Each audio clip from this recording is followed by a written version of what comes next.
Haji Manara unazungumza, utadhani wewe ni msemaji wa serikali, sio msemaji wa timu za taifa. Sasa muachie hayo mambo ya serikali imefanya nini kwenye michezo, muachie msemaji wa serikali kama yupo,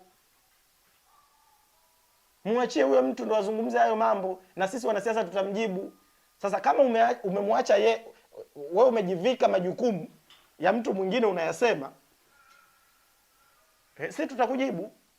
Sisi tutakujibu, yani ni lazima tukujibu, kwa sababu unafanya kazi ambayo sio kazi yako, na unafanya kazi ya siasa kwa kivuli cha mambo ya CCM, kwa kivuli cha kwamba wewe ni msemaji wa timu za taifa. Na umeenda mbali zaidi, unasema FIFA na CAF hawadili na siasa, hawajui mambo ya CCM, hawajui mambo ya siasa. Ni kweli FIFA na CAF hawadili na mambo ya siasa, lakini wanadili na haki za binadamu. Unapaswa kutambua, kukiwa mahali kuna uvunjifu wa haki za binadamu, lazima watachukua hatua dhidi ya hiyo michezo.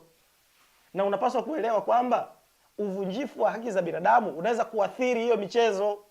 Nimekutolea mfano wa nchi ambazo ziliathirika na uvunjifu wa haki za binadamu kwenye mataifa yao, ukaathiri michezo. Na Manara nenda kasome, fuatilia msimamo wa mahakama ya kimataifa ya usuluhishi wa michezo CAS. Nenda ukasome maamuzi mbalimbali ya CAS kuhusiana na uvunjifu wa haki za binadamu. CAS inasema nini kuhusiana na mataifa ambayo yatakuwa na uvunjifu wa binadamu, na FIFA au CAF kwenda kupeleka mashindano yake yoyote kwenye maeneo hayo.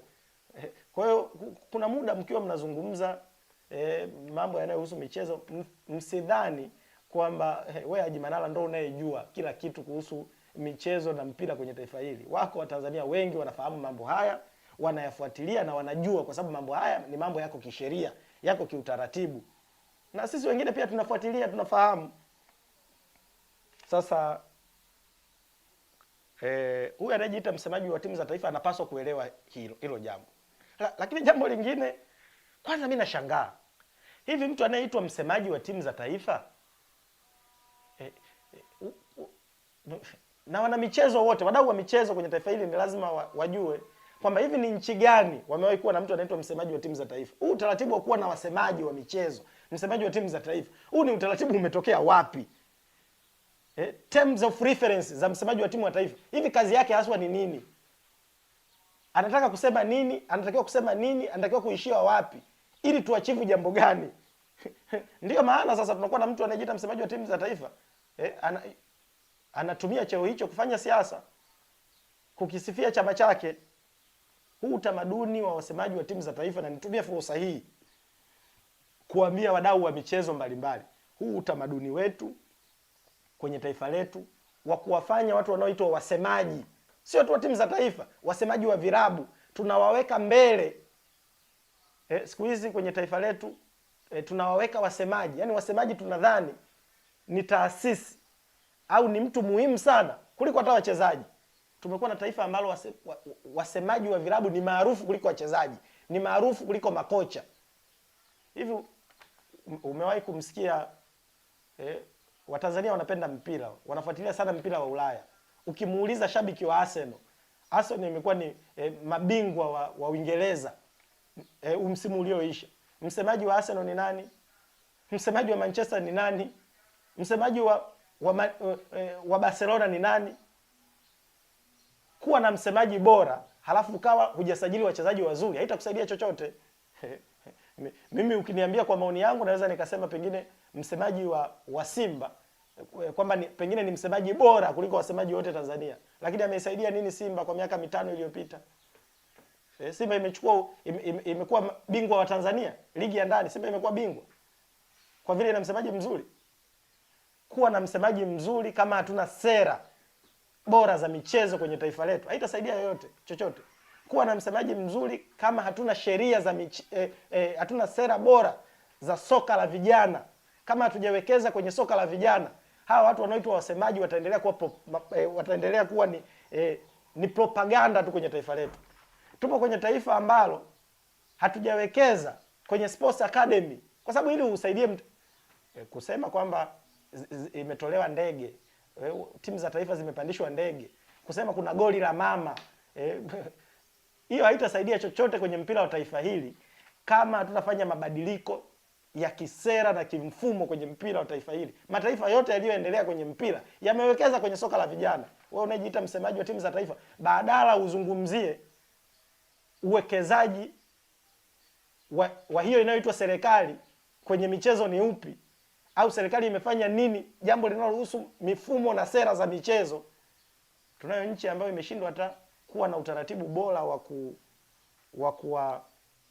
wa kutengeneza shule na vyuo vya kufundisha marefali. Leo Tanzania inaagiza marefali Misri wakuja kuchezesha mechi ya Simba na Yanga. Yaani katika Watanzania milioni 60 tumekosa Mtanzania mmoja tu au watatu, wanne, watano wa kuchezesha mechi ya Simba na Yanga.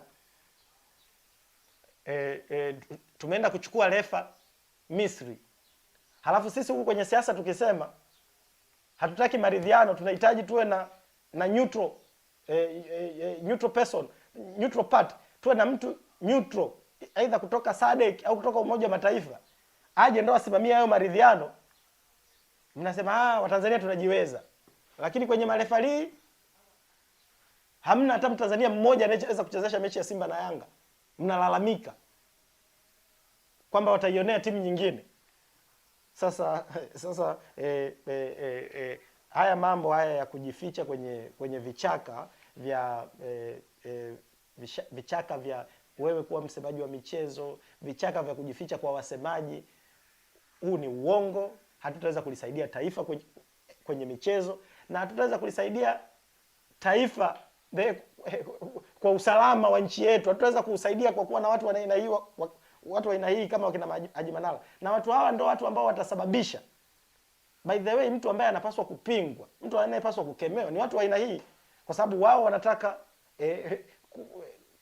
kuidanganya dunia kwamba Tanzania kila kitu ni shwari, hakuna tatizo lolote, hakuna kitu chochote, wakati ziko familia watoto wao wako magerezani kwa sababu ya ugaidi. Wewe Haji Manara, pengine unasema unayoyasema na unasema Chadema inyamaze kwa sababu pengine wewe huna ndugu yako ambaye yuko jela kwa sasa kwa sababu ya makosa ya ugaidi. Huyo aliyoko, vijana wa Chaso walioko gerezani kwa makosa ya ugaidi, angekuwa ni mwanao Noha Mwalwange, mwanafunzi wa MUST miaka 23, angekuwa ni mwanao yuko gerezani kwa kosa la ugaidi, ungesema wanasiasa wanyamaze? Ungesema hivyo Haji Manara? Sasa sisi tunamfahamu Haji Manara ni mwana CCM, anatumia hichi kichaka cha kwamba yeye ni msemaji wa timu za taifa na nini. Kile ni kinyago alichokivaa Haji Manara kwamba yeye ni msemaji wa timu za taifa. Hicho ni kinyago. Ndio maana kwenye hotuba yake kuanzia mwanzo mpaka mwisho, serikali serikali serikali serikali, rais rais, utashi wa kisiasa. Na ukijua hayo ameyasema jana tu. Leo ukienda kwenye peji yake ameweka tangazo utekelezaji wa ilani ya Chama cha Mapinduzi, ameweka na nguo zake za CCM, anaenda kwenye ziara za Chama cha Mapinduzi. Yaani jana anatuambia wanasiasa tunyamaze, tukae kimya. Leo yeye kesharudi kwenye akili yake sasa. Yaani yule ndo yeye sasa. Huo mgogoro wa maslahi ulionao wewe wakuwa mwana CCM alafu kuja kuambia wanasiasa wanyamaze, huo ni mgogoro. Sisi hatuwezi kukusikiliza. Huna hiyo moral authority ya kuwashawishi ya kuwashauri wanasiasa. Huo ushauri wako tumeukataa, hatutaki, hatuusikilizi. Na watu wa aina yako wataipeleka michezo kwenye taifa letu kubaya sana, kubaya sana. Na sisi ni lazima Haji Manara na watu wa aina yake ni lazima tuwakemee. Kosa letu sisi ni nini?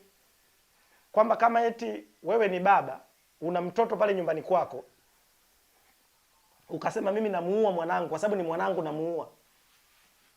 Dunia haitakubali. Dunia haitakubali hata kama ni mwanao, kama kuna uvunjifu wa haki za binadamu. Na sisi Chadema tutanyamaza. Jambo lolote linalohusu uvunjifu wa haki za binadamu tutalisema. Sio tu kuambia FIFA, tutawaambia FIFA, tutawaambia CAF. Yoyote ambaye tunaamini atashiriki kuhakikisha kuwaambia hawa watawala wanaowaonea watu, wanaowaonea vijana wa Tanzania, wanaowaonea vijana wa Chaso, yoyote ambaye tutaamini anaweza kutusaidia katika mapambano haya, sisi tutamshtakia. Ukisikia uonevu unaupinga na unamshtakia yoyote unayedhani atakuwa ni sehemu ya kuyaddress mambo haya. Kwa hiyo hakuna mtu yoyote ambaye anaweza akaturudisha nyuma kwenye msimamo wetu huu na kuielezea dunia kuhusiana na nini kinachoendelea Tanzania, na tunaendelea kutoa wito kwa Watanzania wote tupinge huu utamaduni na huu utaratibu wa kuwasingizia Watanzania wenzetu, vijana wadogo, tunatengeneza chuki kwenye taifa, kuwashtaki watu kwa makosa ya ugaidi. Kwa hiyo baraza la vijana wa Chadema tutoe wito kwa Watanzania wote, kwa wadau mbalimbali, vyama, chama cha shirikisho la soka la mpira wa miguu Tanzania, kwamba kwa pamoja tushirikiane kupinga na kukemea huu utaratibu ulioanza kumea kwenye taifa letu wa kusingizia watu makosa ya ugaidi, wa kuhubiri ugaidi na wa kuona tu mtu yoyote anaweza akasingiziwa ugaidi.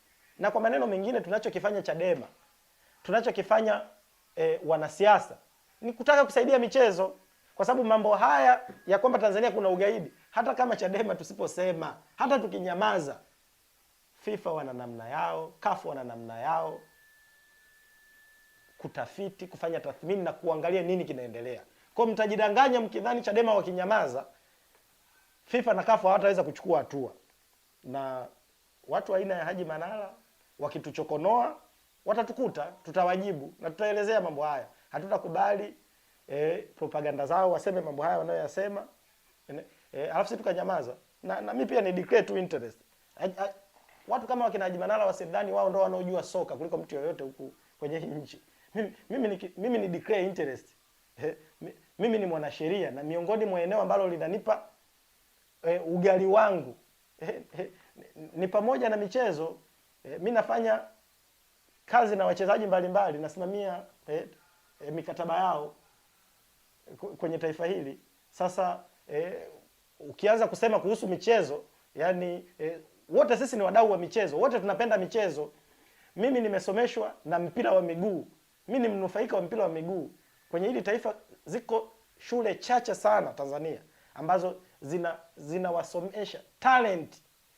Uwezo wa mtoto kucheza mpira unamsomesha, unamlipia ada. Sasa hiyo itakuwa ni mada ya siku nyingine. Mimi ni miongoni mwa Watanzania wachache ambao nimesoma form 1 mpaka form 6 nikiwa mnufaika wa kipaji wa kucheza mpira. Baadaye nilikuja kuachana na mambo ya mpira kwa sababu niliona namna ya mifumo yetu ya nchi yetu na namna ambavyo maslahi ya wachezaji yakoje. Hiyo ni mada ya siku nyingine, nikaamua kufuata njia nyingine. Kwa hiyo Haji Manara, usidhani wewe ni Mtanzania pekee unaweza kutuhubiria mambo ya mpira na michezo alafu sisi wengine tukanyamaza tukakusikiliza. Mara baada ya kusema hayo, na washukuruni sana kwa kunisikiliza. Kama kutakuwa na maswali labda nafikiri tutayapokea. Asanteni sana. Asante sana mwenyekiti kwa tafakari nzuri hiyo ambayo ninaamini Watanzania wote wameielewa, ikiwa ni